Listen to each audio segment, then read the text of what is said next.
Hello, thanks for coming by to today's video where we're going to be discussing peptic ulcer disease. So as always, we'll begin with the definition. So the definition of peptic ulcer disease is either a gastric ulcer or a peptic ulcer. So gastric or peptic ulcer, and it has to be greater than 5 millimeters, and the depth has to be at least up to the submucosa. So what we're going to go over first is the pathophysiology. So here I will draw a diagram of the stomach. So there we have the stomach. Now, as you know, we have these folds in the stomach. So it's going to be folded like that. And so these folds are known as gastric pits. So what I will do real quick is I'll kind of blow this up here. So we have these pits that look like this, and they're a little bit more complicated than this, but for our purposes this is going to be this should be enough. So what I want to do now is just highlight some important cells. So down here, kind of in this middle range of the pit, we have one important cell which is known as the parietal cell. And parietal cells are important because they are the cells that actually secrete hydrogen ions. So they're and so this hydrogen ion was going to go up the pit here, and so they are going to contribute to the actual acidity of the stomach. So you can imagine this is very, very important. With that, we also have another cell here, which is known as the chief cells. Chief cells secrete pepsin.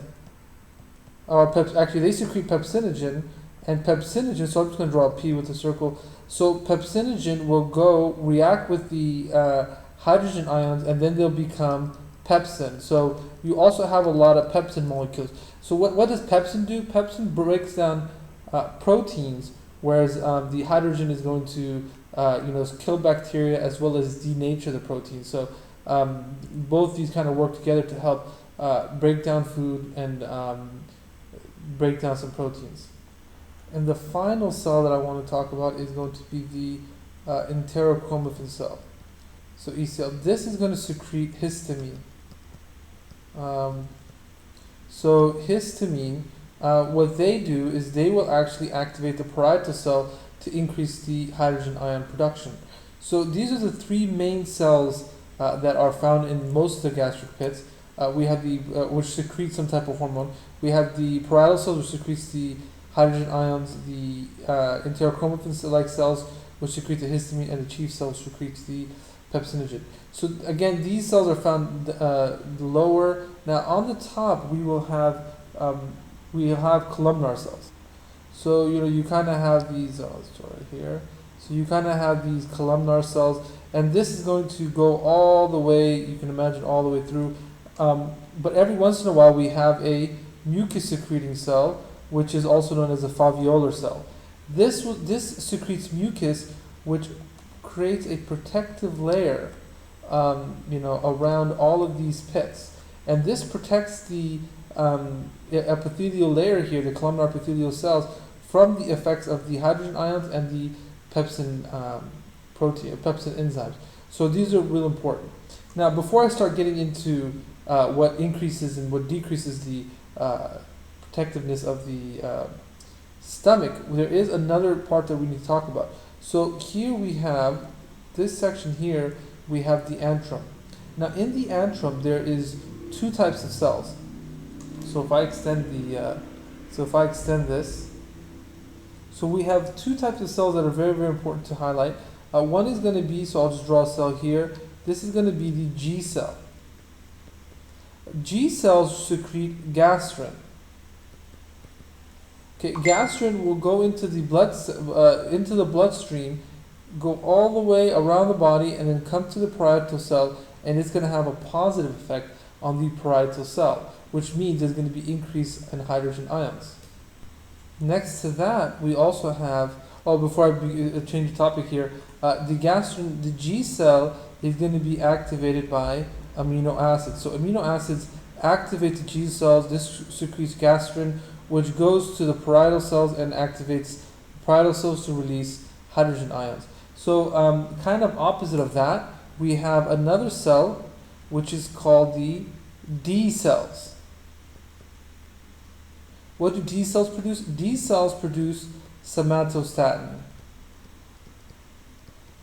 So what does somatostatin do? It goes also into the bloodstream, and when it comes to the parietal cell, it inhibits it. So what activates D cells? Hydrogen ions. So a low pH will activate the D cells, which secrete somatostatin, which inhibits parietal cells. So you could think of the D cells as almost like a negative feedback inhibitory type of deal here, where it's whatever the thing that activates it is going to be inhibiting it. So these two are very, very important for the overall regulation. So now we can go ahead and we can talk about when peptic ulcer in disease state, how some of these mechanisms are going to be altered. So the way I like to look at it is, I like to look at it as in two kind of groups here. So what causes destruction and what causes protection. Okay, so of course the main item here that causes destruction is going to be hydrogen ions. But this isn't the only thing. We also have the pepsin. So pepsin is a protease which is there to break down protein, but it can also break down the cell as well, the actual epithelial cell. So these are the two main factors which cause destruction. Now what causes protection? We'll talk about two main things here, then maybe a third kind of regulatory. So the first thing is going to be the mucin production. So mucin actually causes protection in a variety of ways.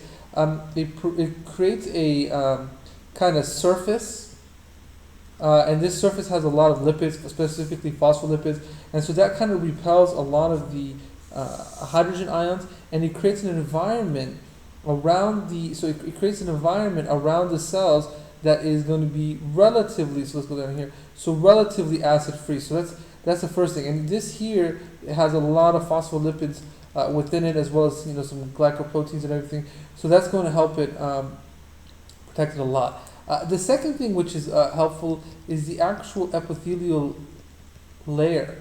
So in the epithelial layer, the apical side. So say this is the epithelial cell. This apical side. So right here, this is highly resistant. So the apical membrane is highly resistant to acid. So that helps in a lot of ways. The other thing is, with the cells here, the adjacent cell next to it, there are a lot of tight junctions. So we have a lot of tight junctions, and so this tight junction has a few benefits. Firstly, as you would probably imagine, hydrogen ions can't get through to the base membrane and dissolve that. Also, remember, I said only the apical membrane part of the epithelial cell is resistant, not the sides. So it prevents the sides here from getting broken down with the hydrogen ions. Finally, the next really interesting thing is it has something called restitution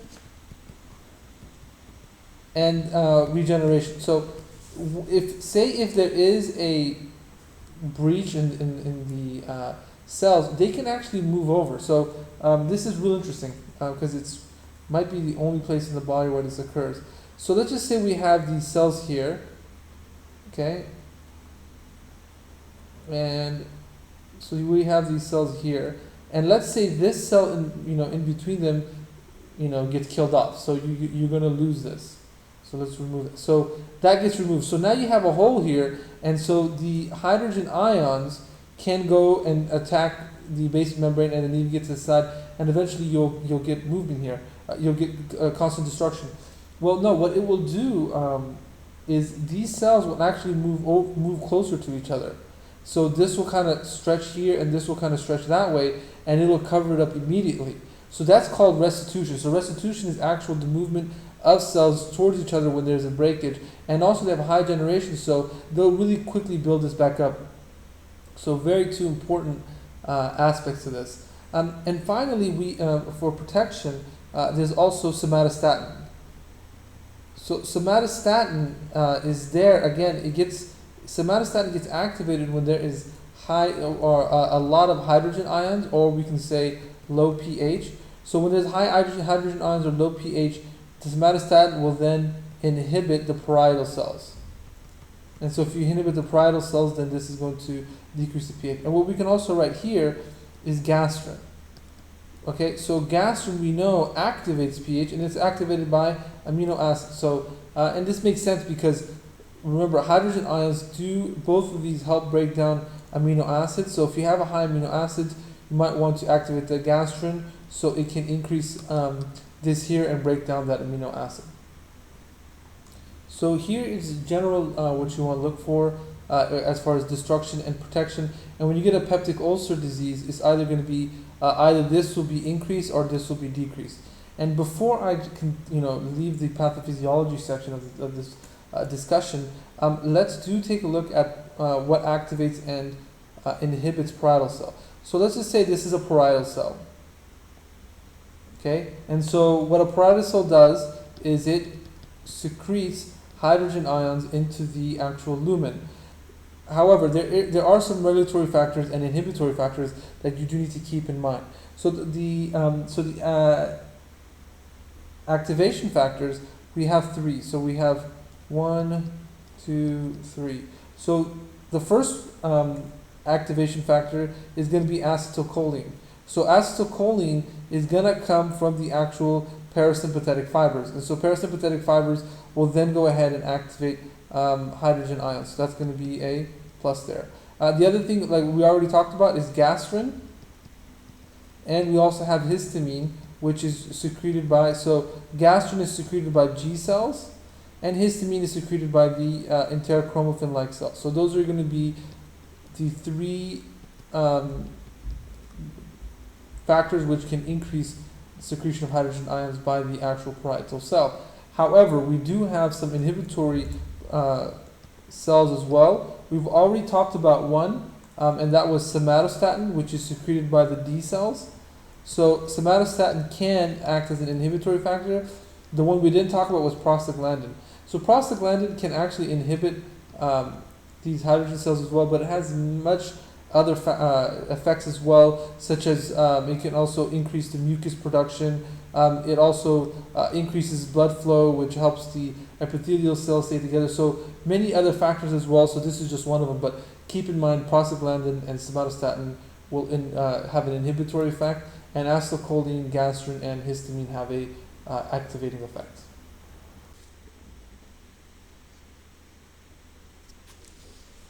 So now that we've talked about the pathophysiology, we can move on to discuss the different causes. So we'll go on to discuss the etiology. So we have two primary etiologies and then kind of lesser causes here. So the two primary etiologies that we're going to discuss is going to be, number one is going to be H. pylori, and the second primary cause is going to be the use of NSAIDs, especially chronically.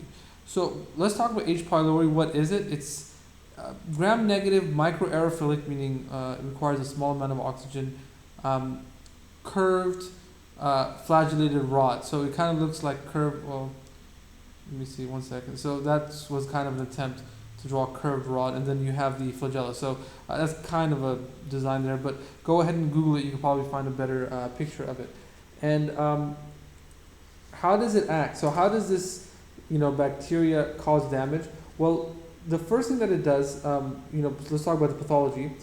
So the first thing that it does, it attaches to the cell. However, it doesn't invade like other infections would. It actually stays on top of the cell, and that's because it can actually survive in acid, and particularly in the antrum, and the proximal part of the duodenum. So these are kind of where it primarily goes. Now, what causes it to survive in acid? The first cause is going to be motility. The second thing is going to be an enzyme that's urease. So how does motility affect it? Well, if a plate becomes too acidic, or it needs to go somewhere to kind of get into a more alkaline area, it can go ahead and move there. So that's very effective. How does urease help? What urease does is it converts urea into ammonium. And so ammonium, as you know, is a base, and so it'll increase the pH right around it. So by being able to create a base, it's able to actually survive in that acidic environment.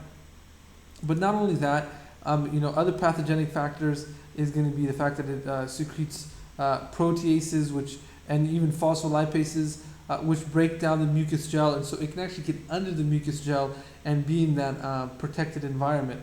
And final pathogenic factor is going to be the fact that it can't attach to the epithelial cells, so that's going to be another important factor for that. Now, what are the, I guess we can say, risk factors and epidemiology of Helicobacter pylori? So let me get. Okay, so we'll talk about epidemiology there. Okay, so it's transmitted either oral or fecal-oral. So that's going to be your two primary modes of transmission. So that means this is very high in any type of crowded condition, unsanitary conditions. That's where the fecal matter coming from, and even unclean food and water. So these are your primary areas. And so when you think of all these things, what are you thinking of? Well, you're thinking of developing countries.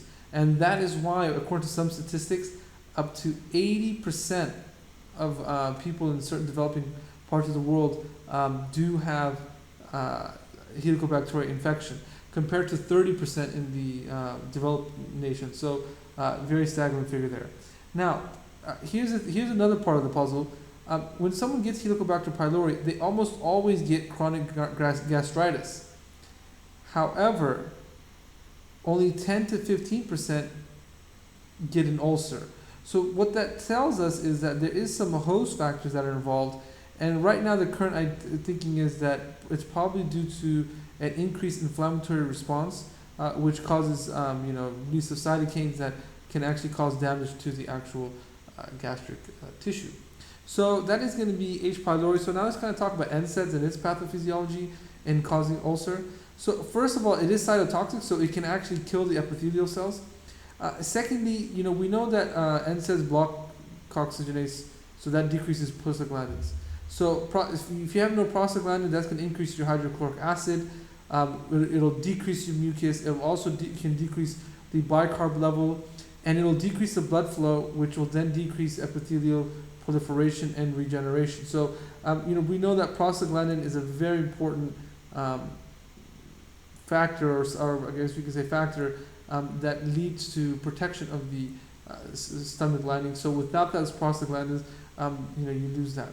Now, how much NSAID does it take? Well, actually, even taking up to 75 milligrams a day can cause peptic ulcer.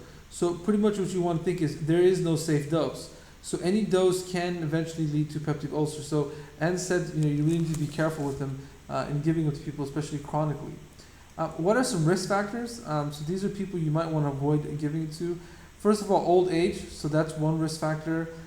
People who are also on steroids, or so say they might be on another clopidogrel, which is an antiplatelet, or some type of anticoagulant, they tend to be more at risk. People who have also an H. pylori infection, that's another risk. Alcohol and smoking, those are something that can increase the risk with NSAIDs, and any systemic disease. So be careful in these patients giving them an NSAID. So those are your two main causes there, which was H. pylori and NSAIDs. Let's talk about some other smaller causes, but still should be mentioned. One is going to be smoking. Now, smoking, it is debatable. There is some evidence both ways, but that is something I want to mention. There does seem to be some genetic aspect of it, because of family trends. Diets, now there is a lot of folklore, but nothing has been proven, so we'll put a question mark for that one. And actually, what we can also want to talk about is head trauma, which is known as Cushing's ulcer. So when I think of Cushing's ulcer, a good way to remember it is think of Cushing's disease, which is the pituitary cancer, and burns. These are called curling ulcer. So I think of like a curling iron, so that helps me remember that. So people with head trauma and burns do tend to sometimes get peptic ulcers. No one really knows why. It might be because of some vagal activity, but there's no real concrete evidence. So, and this is one of the reasons why patients who do get head trauma or burns, you want to give them a prophylactic proton pump inhibitor. So that's kind of effective management there. Now, There are some chronic conditions which have been known to give you peptic ulcer disease. This can be any of the type of chronic pulmonary diseases. No one really knows why that's the case. Chronic renal failure as well, probably has to do with electrolytes, and nephrolithiasis. So kind of two kidney conditions that can cause peptic ulcer disease. Cirrhosis of the liver, and finally alpha-1 antitrypsin. So these are going to be some chronic conditions that are associated with peptic ulcer disease. So now that we've talked about the etiology, let's now move our focus to the clinical aspect. So the pain is going to be epigastric pain. That's what majority of patients are going to complain of, and they're going to describe it as a burning or a gnawing pain. So this is a very typical symptom for many different conditions, like gastritis and GERD, and even some type of heart conditions like angina or something like that can also present like this. So these are important differential diagnoses that you want to be aware of. Now, the symptoms can also help you differentiate whether or not it's going to be a duodenal ulcer or it's a gastric ulcer. So looking at some subtle symptoms, we can see what we have. So duodenal ulcer generally occurs 90 minutes to 3 hours after eating. And so that makes sense because what happens is while the patient is eating, the stomach is increasing the amount of acid levels. However, the acid levels is a little buffered by the food that's actually in there. So towards the end of their meal, when all the food is gone, there still is a high acid level, and so then that acid level gets spilt into the duodenum without the buffering effects of the food. So that's one idea that's been put out there for this, and it makes sense. But when it comes to gastric ulcer, they actually have pain with food, and that's because as soon as they eat, the stomach is going to start producing more acid, and that's going to irritate the peptic ulcer that they have. And exactly opposite of that, duodenal ulcer actually gets relieved with food, and again that has to do with the buffering effect of food. And a very classical symptom, almost pathognomonic, is they awake from sleep, generally 12 a.m. to midnight to about 3 a.m. From pain. So that's very pathognomonic, very strongly suggesting.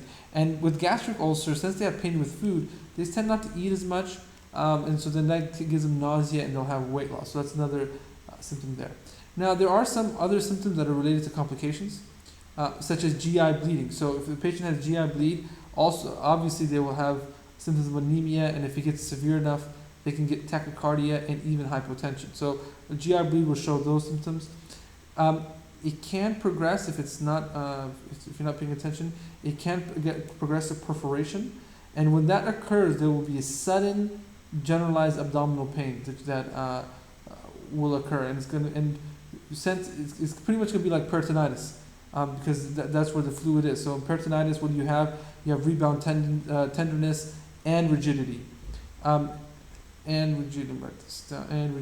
and finally, with the very characteristic sign on X-ray is there's going to be air under the diaphragm. So, and if you see this, you definitely want to go to surgery right away to get that fixed. Another symptom, or complication we can say, is gastric outlet obstruction. And so what happens here is you get edema edema from the inflammation, or you just get inflammation in that pyloric region. And so when you get inflammation in the pyloric region, that actually causes obstruction, and the food can't leave into the duodenum. Or sometimes it can just be to fibrous scarring, which causes contraction of that area. So these are two conditions that are two ways that you can get gastric outlet obstruction. And final complication could be cancer, and there's two main types of cancers, one being maltoma, and the other being adenocarcinoma. So those are also two things that you want to watch out for. So that is your clinical aspect. Now what we'll do is we'll talk about evaluation. So when you're evaluating a patient, there are some symptoms that you want to look for, which are called alarm symptoms. And these alarm symptoms are highly suggestive of some type of cancer. And so you want to treat these patients differently. So what I'll do first is I'll go through the alarm symptoms. Okay, so the alarm symptoms is going to be first weight loss. or some type of adenophagia. And adenophagia is painful eating. Another alarm symptom would be recurrent vomiting, or some type of GI bleeding that might be occurring. So this could either be from anemia or anything like that. Jaundice is another alarm symptom. If there's a palpable mass in the abdomen, or if they have a family history of GI cancer, and the biggest, most obvious one is if they're older than 45 years old. So all of these symptoms, when present, suggest something very serious. So either cancer or some type of other condition, and so you want to treat them differently if they have these alarm symptoms. So let's just say you have a patient who does have an alarm symptom. What's the first thing that you want to do?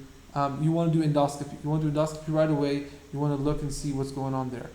However, if they don't have an alarm symptom, you're going to want to do a urea breath test or a fecal antigen test. And so urea breath test, they breathe into a machine, and that can detect the different type of carbon which is affected by urease of H. pylori. And fecal antigen test is you actually look for some of the antigens of H. pylori in the fecal matter. Now, they used to do serology tests. However, that's not used anymore. And actually, I wrote stools, so let me erase that real quick. One sec. Okay. So they used to use serology. However, this is no longer used, and that's just because it's been replaced by urea breath test. Urea breath test is very non-invasive and very easy to use, so that's the preferred. But here's one caveat to using these two tests. The patient cannot have used proton pump inhibitors or antibiotics in 14 days for PPI and 28 days for antibiotics. So if a patient has used either proton pump inhibitors or antibiotics within that time period, you can't use this test. It really decreases the sensitivity of the test. So let's go back over to a patient who required endoscopy because they had one of the alarm symptoms. So if you do endoscopy, and yes, there is something there, some type of ulcer there, what you want to do next is you want to biopsy it. And the reason why you're biopsying it, because you want to see if it's going to be a cancer or not. So it's either going to be a cancer or it's going to be an ulcer. So, and that's important. So, and you if it's an ulcer, you can do a histopathological analysis. You can actually look at a microscope and look at the layers, or you can actually use a rapid urease test, which also helps distinguish it. Now, if you do the rapid urease test and it shows H. pylori, then you want to initiate the triple therapy. However, if there is no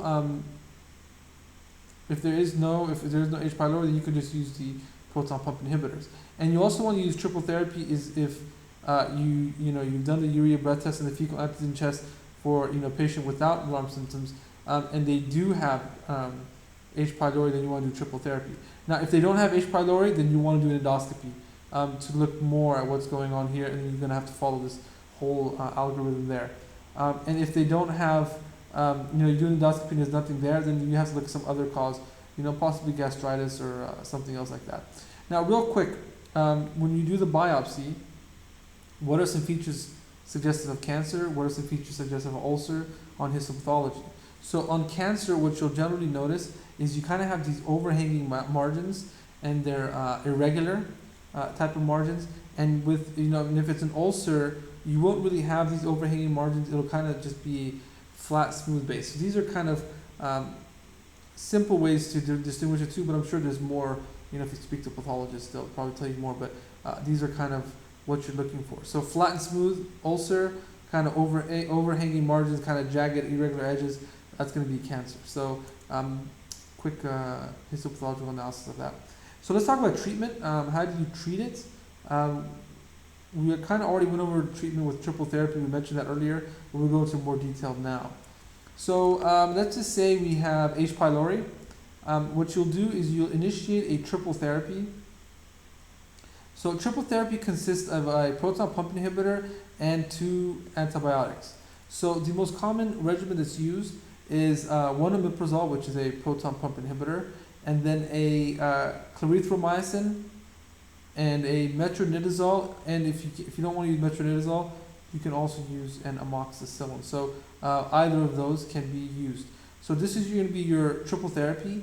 So you want to give this regimen, and by the way, there are other combinations, and they do include bismuth, but this is the most common one. I didn't want to kind of overflow information, but if you want to find out the others, you can look those up. How long do you want to do this for? 14 days. There should be some improvement in symptoms, and not only should you have improvement in symptoms, but if you do the urea breath test or the fecal antigen test, they should also be negative. So that's what you should expect in 14 days. Now, if there's treatment failure, so if there's failure, then you want to move on to quadruple therapy. And so in quadruple therapy, you're still going to use a proton pump inhibitor, omeprazole, but you also want to add a bismuth, which is kind of coats the crater. You're going to want to use metronidazole and tetracycline. So these are kind of more hardcore antibiotics. And tetracycline. So you want to use this for another 14 days, and if this doesn't work, if you still get failure, then you just want to go ahead, take the bacteria, and do a culture and sensitivity because it's probably resistant to these. So that's for H. pylori. What about NSAIDs? So say a patient comes in, some type of chronic disease such as rheumatoid arthritis or something, and they get a peptic ulcer. Well, the first thing you want to do is you want to stop the NSAID. And that, if possible, that would be the best way to go. But this is not always possible. So if it's not possible, you can use an NSAID that's, has a weaker effect on the stomach, such as diclofenac and ibuprofen. You can try those and see how that works. But if that doesn't work, or you can't do that, then you can go ahead and use the NSAID with a H2 blocker or proton pump inhibitor. And also keep in mind that you can also use misoprostol, which is an prostaglandin as well. That can help kind of limit the effects of NSAIDs on the stomach. And finally, there are some surgical options, very rarely used, but I just want to mention it just to be complete.